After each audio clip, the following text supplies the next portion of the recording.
انا القصه ديالي بدات من الطفوله ديالي. حنا كنا جوج ديال الخواتات وثلاثه ديال الخوت عايشين على قد الحال. امي كانت ربة بيت. ميمتي كانت حنينه بزاف وكانت كتزرع غير المحبه والموده بيناتنا. والاب ديالي كان خدام الحمد لله. خوتي من بعد ما كبروا واحد مشى لاوروبا وجوج تزوجوا وعيالاتهم كانوا معانا في الدار. واختي حتى هي تزوجات. بقيت غير انا اللي بلا زواج. وانا كنت شويه قبيحه، يعني كنت بالزربه كنفاعل وكنتعصب لواحد الدرجه ما تصوروهاش. ولكن في نفس الوقت كنت حنينه والقلب ديالي صافي. غير داك الانفعال اللي كان فيا خايب وكل شي كيحسب ليه انا راه قبيحه. ولكن الدار ديما كيهزوا لك هبالك. ايوا مشات ايام وجات ايام وتزوجت بحالي بحال الناس. ربي سهل عليا بواحد الراجل اللي ميسور الحال.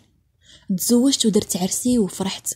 كانوا جاو خوتي وعيالات خوتي وميمتي والاب ديالي وكانوا ديك الساعه على قيد الحياه. وحتى اختي فرحات بيا. ومشيت مع راجلي. هو كان خدام في واحد المدينه بعيده على المدينه اللي كنت ساكنه فيها واللي تربيت فيها وكبرت فيها. المهم عشت معاه واحد الحياه اللي كزوج وزوجه، الحب والحنان والاحترام والموده والدفء. يلا كي مزوجه، راكم عارفين الايامات الاولى ديال الزواج كتكون عسل ما بين الراجل ومراته. المهم فرحت وقلت الحمد لله ربي لاقاني مع ولد الناس وعايشه بخير وعلى خير. وحاجه وحده تبدلات فيا، ما بقاش فيا داك الانفعال بالزربه، ما بقاش كيكون عندي داك الجواب السريع وداك الرد ديالي. وليت متاقله. المهم كسبت راجلي وكسبت العائله ديالو كامله. كنت عزيزه عليهم ومن هاد الشي كامل كنت حادقه ومرتبه الامور ديالي. داري ديما مجموعه وكنت كنمشي عند مو كنشقى عليها. عمرني جلست الا داني عند مو او لا عند خواتاتو. كنت واحد الانسانه اللي عارفه اش كندير. المهم حتى لهنا كلشي كان مزيان. ولدت وليد معاه وعمر عليا الدار. ورجعت كنتونس بيه في الوقيته اللي كيمشي راجلي يخدم. والصراحه راجلي ما كان فيه لا بليه لا خروج لا عيب لا والو. العيب الوحيد اللي لقيته فيه واللي لقيته كيتسناني منه هو انه كان عنده لسان خايب. ديما كيعاير غير تينقر لدرجه ولا كيعصبني. ومع ذلك كنت كنحاول انا قدر المستطاع نكون هادئه باش ما نوصلوش انا وياه لشي حاجه اللي خايبه. ولكن زاد على الحد ديالو، كما كيقولوا زاد على الحد حدين. راجلي ولا وصل معايا للضرب. ديما كيضربني، ديما كيعنفني، ديما كيعايرني. ونهار كتجي مو ولا اختو كينهصرني قدامهم وكيطيح مني. وواخا هكاك كنت كنقول ما عليش دابا يتبدل ورا ما عندي ما ندير. مشات الايام وجات الايام. وواحد النهار مشيت لدارنا عطله وديت ولدي وكان هو اللي داني. ورجع هو للمدينه اللي ساكن اللي زعما كيخدم فيها. وتشكيت على امي، قلت لها ميمتي اختي عايشه مع راجلها مزيان، ما ينقر عليها ما يهضر معاها. اختي عمرها تشكات على راجلها. قلت لها وعيالات خوتي كاينين في الدار عمر خوتي تعاملوا معاهم شي معامله خايبه ولا ضربوهم ولا سمعنا غواتهم. هادشي انا متعوده عليه. ولكن ميمتي الراجل اللي مشيت عنده راه صعيب، ما تيسكتش من النقير، ما كيسكتش من المعيور، وزيدها كيضربني. وملي سمعني خويا شنو كنقول قال لي شوفي نقول لك انتيا فمك ماضي، فمك مبري منك، ما يمكنش غيتعدى عليك غير هكاك. حنا عارفينك من صغرك كيفاش معاملتك وشنو كتسواي وتصرفاتك كيفاش دايره، بلا ما تبقاي تشكي وتقولي نوصل معاه للطلاق. راهي الا فكرتي في الطلاق انا اول واحد غادي نشهد ضدك. امي ديك الساعه قالت لي واش غنقول لك يا بنتي، هادشي اللي قال خوك هو اللي كاين، هو اللي كنت غادي نقوله لك. الصراحه راه فمك ماضي وما يقد عليه غير اللي خلقك. خوتي صدموني من جوابهم وعرفت بانني في حاله تعايرت معاه وطلقت راه ما كاين محنه من جهتهم، يعني قطعت الياس من جهه ديال دارنا. ايوا رجعت لداري. واخا انا راه نهار مشيت لدارنا ماشي مشيت باش نجلس معاهم في مره، ولكن غير كنت كنتشكى على امي وكان فاجئ عليها قلبي. المهم رجعت لداري وزاد المعيور وزاد النقير وزادوا المشاكل. ولا كيدخل للدار واخا يلقى كل شيء مقاد خصو ضروري يتشد معايا. الا ما تشدش معايا ما يكونش هاني في باله. وعيط على دارهم بلا ما يتشاور معايا وخصني ندير ليه داكشي اللي كيبغي.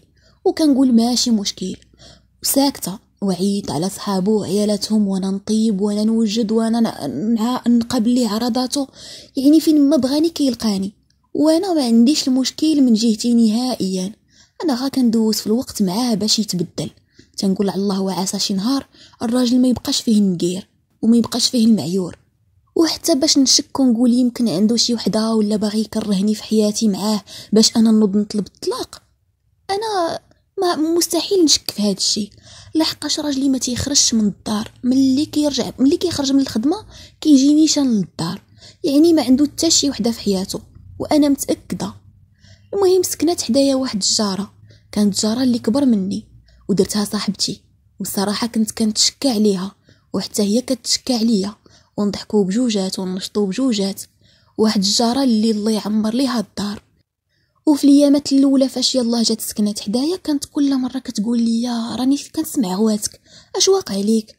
كنقول لها اش غادي نقول لك، راكي سمعتي، راه الدار حدا الدار، غتحطي ودنيك على الحيط غتسمعي كلشي، راه فيه واحد المرض ديال النقير وديال المعيور، راه هذا الراجل مرضني في حياتي ولكن ما عندي فين نمشي.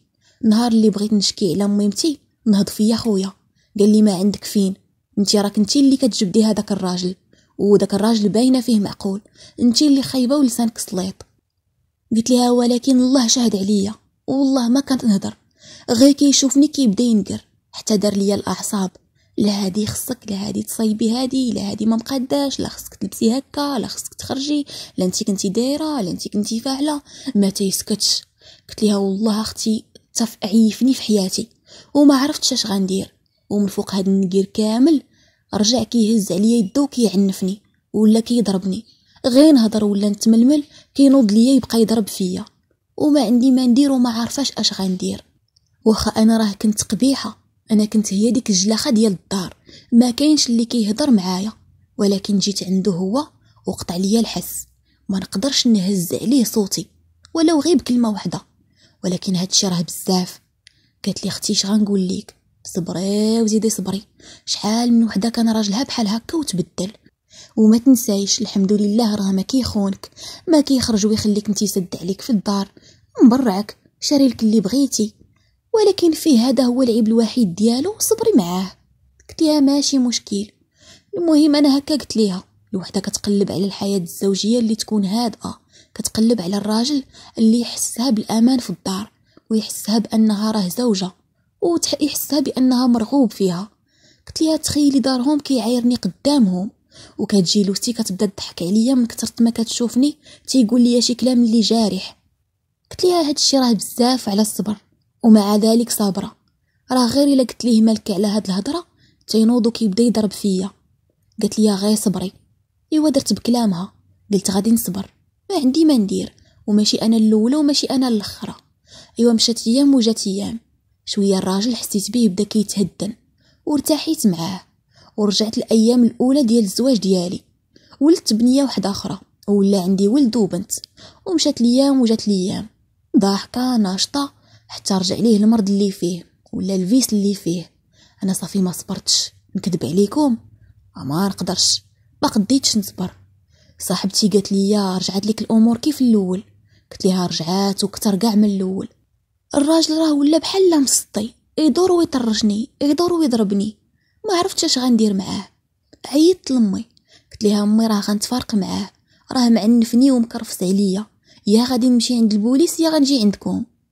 قالت لي شوفي وتقول ما تمشي عند بوليس ما تجي عندنا، جلسي في دارك، ماشي انتي الاولى ولا الثانيه اللي غيضربها راجلها، جلسي راجلك كتجي هاد الحاله وغتمشي ليه.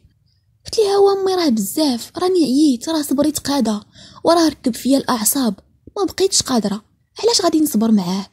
امي الا ما كنتيش غتقبليني نجي عندك الا طلقت قوليها ليا في وجهي، نطلق ونزيد لشي بلاد واحده اخرى ونخدم على وليداتي، ولكن باش نبقى نتهان تبقاو نتوما تصبروا فيا وتقولوا لي انت اللي قبيحه، راه ما قديتش على هذا الشيء. قالت لي ما عندي ما ندير لك، جلسي في دارك. جات عقوستي وتشكيت ليها، قالت لي ياها بنتي، قالت لي شناه كي كيتعامل معاك وهضرنا معاه ما مره ما جوج، وانت راكي فم بلا عار وراكي صابره، اش غنقول لك؟ قالت لي غير جلسي في دارك وزيدي صبري، ما عندك حتى شي حل. ايوا جات عندي صاحبتي داك النهار في الصباح وعاودت ليها، قالت لي راه سمعت غواتك والمعيور اللي كان كيعايرك. قلت لها يا كي بعدا شاهده هو اللي كيعاير، انا كنت كنغوت غير من كثرة الضرب اللي كان كيضربني. قلت لها انا دابا غادي نوض نلبس حوايجي ونمشي عند البوليس. قالت لي لا لا خلينا من البوليس، ما غينفعوك بتا شي حاجه. اجي راه كاينه واحد المراه هنايا شحال من وحده وقع عليها بحال هكا ومشات عندها، والراجل رجع احسن من الاول. بيني وبينكم ما فكرتش جوج ديال الخطرات، قلت ليها غتوريها ليا وغتمشي معايا. مشيت انا وياها عند هذيك المراه، وهذيك المراه قالت لي ما انتي الاولى ما انتي الثانيه اللي طاحت في راجل نكار وراجل صعيب.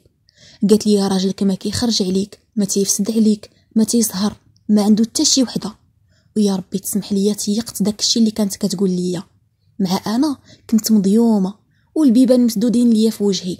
ايوا تيقت كلشي. قالت لي هادشي غادي يفوت اليوم قبل غدا. هزت شي عشوب وعطاتهم ليا، قالت لي غديريهم ليه في القهوه اللي كيشرب ولا في داكشي اللي كيشرب، وغتعطيهم ليه في الوقيته اللي كيتقلق. وداكشي اخوتي اللي درت سيمانه وانا كنعطيه في دوك العشوب. والراجل نهار على نهار ما كيهضرش، نهار على نهار كيسكت، وبشويه بشويه تبدل 90 درجه اولا نقولوا 180 درجه، بحال شي عافيه وطفيتيها. ما بقاش كيهضر الراجل، ما بقاش كيتحرك. حدو تيقول لي انا راه ما عرفتش اش واقع ليا، انا ما بقيتش كي كنت، انا راه كنحس براسي انسان واحد اخر، ما بقيت قادر لا نوقف لا نتكلم لا نهضر. راه هادشي اللي واقع ليا غريب.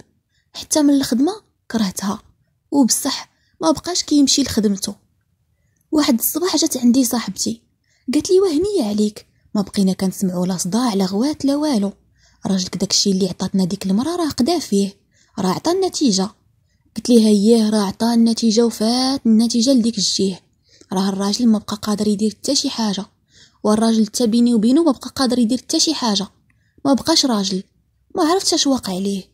قالت لي واش غادي نقول لك اختي، واش عجبك السبع ولا عجبك المش؟ شتي كي كان كيدير ليك، يا ما كان كيضربك ويا ما كان كيعايرك وزعفتي، وحنا راه عطيناك الحل والحل عطا نتيجه. دابا اش بغيتي، واش بغيتي السبع ولا بغيتي المش؟ قلت لها اش غنقول لك، ما بقيت باغا لا سبع لا مش، انا بغيت غير الراجل يرجع كيف ما كان. قلت لها لا قلت لها واقيلا اديناه في صحته، داكشي اللي كان كيشرب واقيلا غيرجع ليه غير بالمرض. وحتى من الخدمه يا صاحبتي راه ما بقاش كيخدم، ما بقاش باغي يمشي ليها. وخصني دابا انا اللي نوض نخرج نخدم عليه، اولا ما غنلقاو منين غنصرفو. قلت لها ديري ليا شي حل. قالت لي راني ما عرفتش منين نشدك. نهار كان الراجل صعصع ما كانش عاجبك الحال، ونهار سكت وحد الراس حتى هو ما عجبكش الحال. قلت لها هو بزاف، انا كنت بغيتو غير يقلل عليا داك الغوات وديك الهضره الخاسره وداك المعيور وما يبقاش يضربني. ولكن حنا راه الراجل جمدناه، راه ما بقاش كيتحرك كاع. ايوا مشيت انا وجارتي رجعنا عند هذيك المراه، قلت لها راه ما بقى الراجل لا كيضربني لا كيهز عليا صوته ولا محرر فيا عيشتي، ولكن واخا هكاك يمكن انا اللي حررت عيشتي عليا بيدي. قالت لي فهميني. قلت لها الراجل راه ولا سطل بلا تقرقيب. قالت لي وعلى سلامتك. قلت لها ماشي على سلامتي، قلت لها راه كره الخدمه وكره الزنقه وكره صحابو وكره الناس كاملين، ولكن راه ما بقى لا كينقر لا كيضربني. قالت لي هذا هو المهم. قلت لها لا ماشي هذا هو المهم، قلت لها خصك تلقي ليا شي حل. قلت لها لا اختي اللهم سبع وراجل كيخرج يجيبها من فم السبع حتى لفمي ولا يتكى ليا ويشد ليا اللحاف ويبقى جالس، وجالس مريض مجبد ليا مريض وانا جالسه كنداوي فيه، ديري ليا شي حل. قالت لي واش من نيتك، هادشي اللي درنا ليه راه بصعوبه يتحيد ليه من صحته. قلت لها اذا هذا توكال. قالت لي تقريبا. قلت لها اذا حنا راه تنقتلو في الراجل، راه نهار على نهار كنخرجوا ليه على صحته. قلت لها لا اختي، انا كيف ما وكلتيه غادي ديري ليا شي حل اولا غنصدقوا في المحاكم انا وياك، غنمشي ندعيك. قالت لي كيفاش غدعيني؟ قالت لي راك انت اللي جيتي عندي برجليك. قالت لي عندك نسحب لك انا سهله لك، انا راني عارفه اش كندير. اي وحده دخلت عندي لهنايا الا وكنسجل الهضره ديالها باش النهار اللي ترجع عندي نصدمها بكلامها. قلت لها اييه انتي مطوره وغتحطي التسجيل ديالي، ولكن حتى انا راك درتي شي حاجه اللي غتعاقبي عليها، حتى انتي راه كلامك مسجل. وصدمتها بالجواب ديالي. قلت لها دابا انا ما طالبه منك حتى شي حاجه، انا بغيت غير الراجل يرجع يوقف على رجليه، غير خليه ينقر، غا خليه يعطيني العصا، غا خليه يسلخني كاع. قالت لي هادشي اللي باغا انتي راه ماشي ساهل، خاصك تصبري. ايوا صبرت واحد 6 شهور اخوتي، وهاد المده كامله وانا كنداوي في راجلي باش يرجع كيف الاول.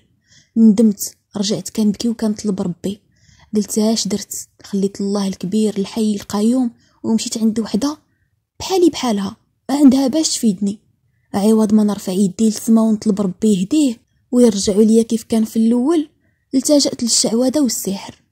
ايوا تدمرت حياتي، والمشكل ماشي حياتي، المشكل هو صحة راجلي. ايوا واخا كنت كنعطيه داكشي اللي كيفك، اللي كنت داكشي اللي كنت درت ليه، التجأت لله. ما نكذبش عليكم، يوميا كندير قيام الليل وكنبكي تنقول يا ربي اسمح ليا، يا ربي لا ما انت تشافيه، راه واخا كنعطيه الدواء الشفاء من عندك يا ربي الحبيب. بقى 6 شهور وحالتنا الماديه ولات الزيرو، ولاو الناس اللي كيتقداو لينا. خرجت على حياتي بيدي. ايوا شفت حتى شفت، قلت انا اللي غلطه. فاش لقيته صعيب وقوي ديك الساعه كان عليا نتفارق معاه ونمشي نبدا حياه جديده، واخا دارنا ما بغاونيش، ولكن باش نمشي وناديه راه انا اللي ظالمه وانا اللي غلطه. ولكن بقيت واقفه على ديك المراه حتى فكات داكشي اللي دارت لراجلي. ايوا رجع راجلي كيف ما كان، نهار على نهار كيرجع في صحته، وبدا كيرجع قوته بشويه بشويه، وبدا كيوقف على رجليه، وبدا كيرجع طاقته. رجع الراجل كيف كان، وقف وتقاد حتى الخدمه عاونوه باش يرجع ليها حيت كانوا شافوا ظروفه. ورجع الراجل لحياته العاديه كيف كان من قبل، ولا كيخدم. ولكن غادي نصدمكم اخوتي، عرفتوا راه رجع كيف كان، تينقر وتيعاير وتيضرب، وانا ساكته. قلت اللهم القوه ديالو ولا ضعفه، واللهم داير كيسبع في الدار ولا داير كي شي مش اللي نكون انا سبابه. ولكن حاجه وحده اللي ضراتني وما حملتهاش هي المشاكل اللي بدات، ومشاكل كثيره، ديما انا وياه في العصاب، ديما انا وياه في الصداع. اما جارتي تحولات في ديك الوقيته اللي كنت انا كنفك ليه في داكشي اللي درنا ليه، غير عرفاتو بدا كيصح خوات البلاصه هي وراجلها. ولكن الحق يتقال، هي راه غير وقفت معايا وصدقت غلطه انا وياها. هذيك المراه ما بقيتش مشيت عندها. وفاش كنشوف دابا راجلي بصحته كنقول اللهم هكا قوي وكينقر، ولا في ديك الحاله مريض وشد الفراش. يا ربي تسمح لي، راه دوزتها عليه 6 شهور من حياته، واخا رجع كيضربني وكيعنفني، ولكن قلت ما غاديش ندير نفس الخطا الاول، ما غاديش نمشي عند شي وحده دير ليا شي حاجه، وما غاديش نطلق منه، غادي نبقى نسيس معاه، والوقيته اللي غينوض فيها غنوض معاه حتى انا. قلت هذا هو الحل اللي بقى عندي، غير هو تيهضر كنتجاوب معاه، مالك انت مالك انتي درتي اش درت، يعني الراجل وليت كنترد انا وياه كلمه بكلمه غير باش يهبط من الجهد ديالو. والله اخوتي لهبط من الجهد ديالو بلا سحر بلا والو، غير تيهضر تنهضر حتى انا، يعني وليت انا وياه كلمه بكلمه. الراجل كان باغي وحده اللي تكون قويه بحاله، هادشي اللي اكتشفت فيه. ولكن في الاخير انا كنبقى بنت الاصول، قلت ما غاديش نتعامل معاه بحال هكا. التجأت لله سبحانه وتعالى، وبقيت كنطلب ربي انه يهديه وينقص من ديك القباحه والصلابه اللي فيه باش هذاك الراجل ما يبقاش يعنفني. وبقيت كنطلب الله نهار على نهار، وكنبكي وكنتوسل لله سبحانه وتعالى، حتى الراجل ارطب من عند الله غيب وحده، ولا انسان اللي مزيان. ما ضيعتش حياتي وما طلقتش، وبقيت معاه عاديه.